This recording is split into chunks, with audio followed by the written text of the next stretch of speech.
Hey there, welcome to this week's episode of Bloomerang TV. Thanks so much for joining us. I'm Steven, I'm the VP of Marketing here at Bloomerang, and if you follow Bloomerang or any of my blog posts, you know that I love new social networks and new apps and all the cool new things coming down the pipeline that nonprofits can take advantage of if it's a good fit, if it makes sense. And one that's kind of catching a lot of traction these days is called Periscope. Maybe you've heard of it, and I recently came across a really awesome blog post that just laid out all the uses for nonprofits of how they can take care of Periscope. And I thought, why don't I just invite that blog author to come on and talk about it. So she's here, Caroline Avakian. She's over at Socialbrite. She's the managing partner there. She's also the founder of SourceRise. So Caroline, how's it going? Thanks for being here. Thanks so much for having me, Steven. It's a real pleasure to be here. Yeah, this is awesome. I just sent you a tweet and you were more than happy to come on board. So thanks for doing that. Maybe you could talk about the work you do over at Socialbrite and SourceRise. What are you guys up to over there?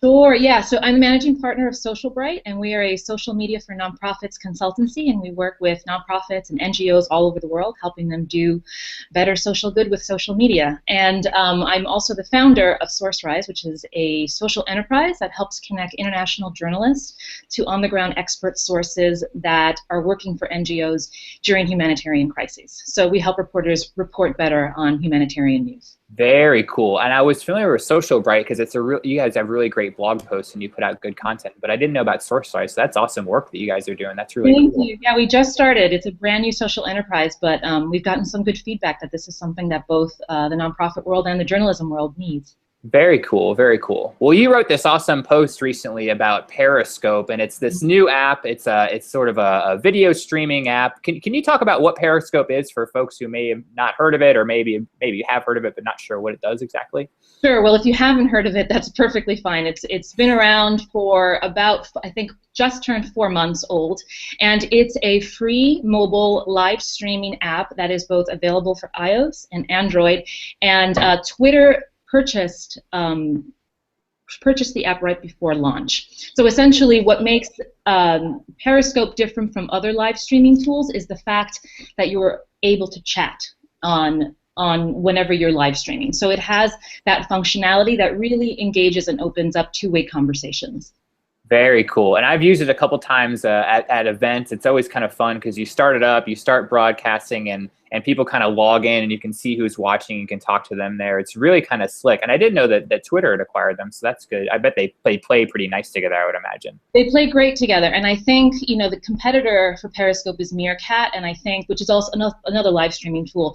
But I think what gave Periscope the competitive edge was its integration with Twitter. So essentially, when you log on, when you download the app and you try to get on it to make it work, you can just grab all your Twitter credentials and they transfer over, and you can find all your Twitter followers and the people that you're following and follow them if they're already signed on to Periscope. So you kind of, even though you're starting from scratch, you don't bring over all your Twitter followers, you are able to find them, and if they do have an account, you're able to follow them. So it kind of opens the door for quicker engagement and for the app to be able to really catch on fire, which is what it has been doing. Very cool. So how can nonprofits use it? I'm thinking maybe like if they have a live event or something special going on they want to show people, what's sort of a few practical ways that maybe a nonprofit could make use of Periscope? Yeah, so having a background in video for social change, I'm always very apprehensive about new apps and how their functionality and if they can be really used for nonprofits and social good. And from what we're seeing and what I've noticed, the few nonprofits that are actually using Periscope are using it for their events. If they have a speaker, a lot of them have speaker series, they will, eventually, it's very rustic right now, but essentially you hold up, your phone and the app is recording, so right. This thing, and you're recording your speaker. And the good thing is that you can have two-way interaction. So you can invite your followers and you can invite your supporters and your donors to watch the event in case that they're not able to attend, right? They're too far away for whatever reason they can't attend the event. They're able to then watch the event with you, and they're able to make comments. Some of the difficulty is if it's a quiet event like a speaker event, people are commenting. A lot of times what happens is they wind up commenting to each other because the person actually actually holding the phone can't respond because that would be rude, right? People Right. hear them. But there's an interesting interaction going on with the commenters that are watching from the app, and they're having their own discussions about what the speaker is doing.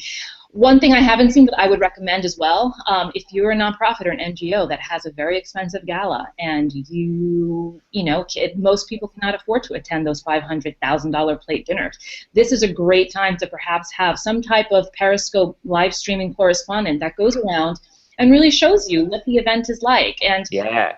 Right, and I think it takes some bit of preparation. Like you'd have to hopefully schedule perhaps a Q&A with an honoree or one of your celebrity ambassadors that might be attending. But that's a really great perk that potentially the people who are on Periscope watching are getting more than the people who are actually attending, because they're getting, to ask questions. That's true, yeah. It has that chat functionality.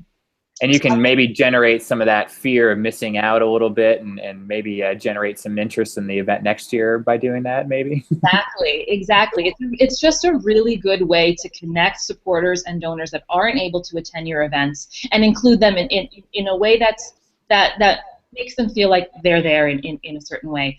One of the other ways that I think nonprofits can really leverage Periscope is to do Q&A series. So interview your staff. Introduce your executive director, have these informal chats, because Periscope is really social, right? So it's not like YouTube where you're videoing and you're then editing your content. No, it's right. really interactive and it's spontaneous, and that's the excitement around the app right now is that it is spontaneous. So interview your executive director, interview your program director, interview your beneficiaries. If you are, for example, working in the field and you want to bring it along because you're doing a series of interviews with people that are benefiting from your program, bring that with you. Of course, you have to use your judgment only when it's appropriate, because there will be times that it is not appropriate to live stream, especially working in the developing world where I have, if people don't understand what's happening, it's not right to live stream things that perhaps would make them uncomfortable in real life. So using your discretionary judgment, I would recommend that this is a great opportunity to be interviewing your beneficiaries. Another thing that's great is live streaming from the field, to kind of piggyback off what I just said. So if you're working in Uganda and your program officer is traveling there, take the app with you. As long as you have the bandwidth and the connectivity available, you can actually bring your supporters somewhere that otherwise has been very, very difficult to connect your supporters and donors to the field, which is what they want. They want to know what's happening in the field. They want to be a part of you when you travel to these places and get to the villages, say in India or in Uganda. Take them with you and see, an experiment. I think there's a lot of need for experimenting with the tool right now, see how it really functions, what it's able to do and not do, especially when you're traveling.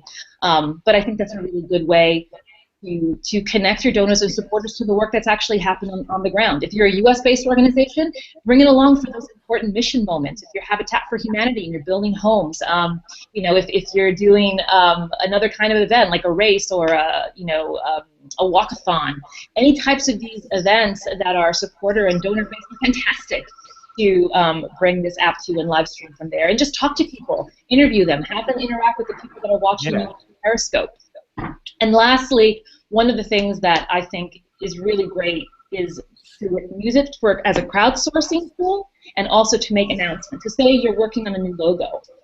Show them the new logo. See what feedback you get, right? If you're introducing a new program, see how they feel about it. If you have questions about how well you're doing on social media, and if you're actually showing them and talking about things that they want to talk about, it's a great way just to ask them, is this stuff that you want to talk about? What do you want to see more of?